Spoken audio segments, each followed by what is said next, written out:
तरह की चीज हम थ्योरी में डिस्कस कर चुके हैं पहले, और एक बार फिर से देख लेते हैं। जैसे कि एक यूनिवर्सल सेट है, यहां पे बेसिकली हमसे पूछा जाता है दो सेट के इंटरसेक्शन की मिनिमम और मैक्सिमम वैल्यू।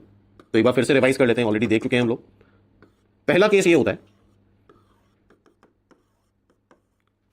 यूनिवर्सल सेट में कुछ एलिमेंट होंगे, अगर दोनों के एलिमेंट को ऐड करके कम आए यूनिवर्सल सेट से एलिमेंट, दो केसेस बनते हैं, अगर यूनिवर्सल सेट से उसमें कम एलिमेंट आ रहे हैं तो इस केस में एन ए इंटरसेक्शन बी की मिनिमम वैल्यू 0 हो जाती है, डिसजॉइंट सेट हो सकते हैं, और मैक्सिमम वैल्यू के लिए ये हो सकता है जो बड़ा सेट है उसके अंदर छोटा सेट कंटेन हो जाए पूरी तरह से, तो ए इंटरसेक्शन बी जो आ जाएगा इस केस में बी आ जाएगा।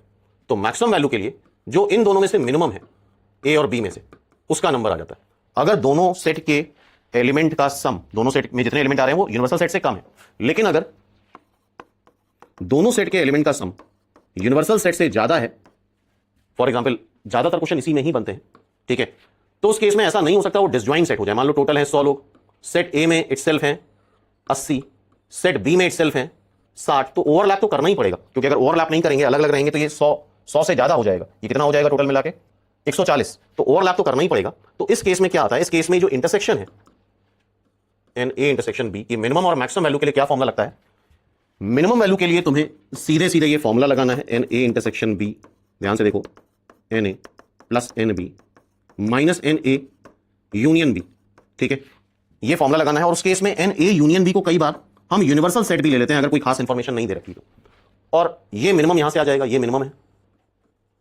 और मैक्सिमम के लिए फिर से वही करो, बड़े सेट के अंदर छोटा सेट सबसेट बना लो, B is the subset of A. तो मैक्सिमम के लिए जो दोनों सेट में मिनिमम है एन ए और एन बी में, वो मैक्सिमम हो जाता है। तो ये टॉपिक आजकल बहुत ट्रेंडिंग है, ध्यान रखना। दो केसेस बनेंगे, दोनों सेट के एलिमेंट यूनिवर्सल सेट से कम है या दोनों सेट के एलिमेंट यूनिवर्सल सेट से बड़े हैं।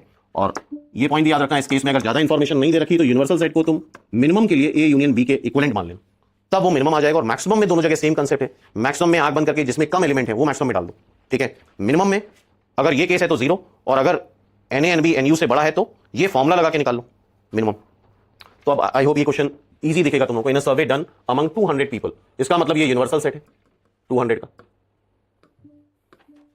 हु लाइक आइदर टी और कॉफी, इसका मतलब ये हुआ ये जो लोग हैं 200 वो या तो टी या फिर कॉफी लाइक कर रहे हैं, ठीक है। 60% पॉपुलेशन लाइक टी, तो टी लाइक करने वाले 60% 60% कैसे निकालोगे, 60/100 इंटू 200, आई थिंक ये 120 आ जाएगा। कॉफी लाइक करने वाले 72% लोग हैं, आई थिंक ये 144 आएगा, ठीक है। कॉफी लाइक करने वाले आगे।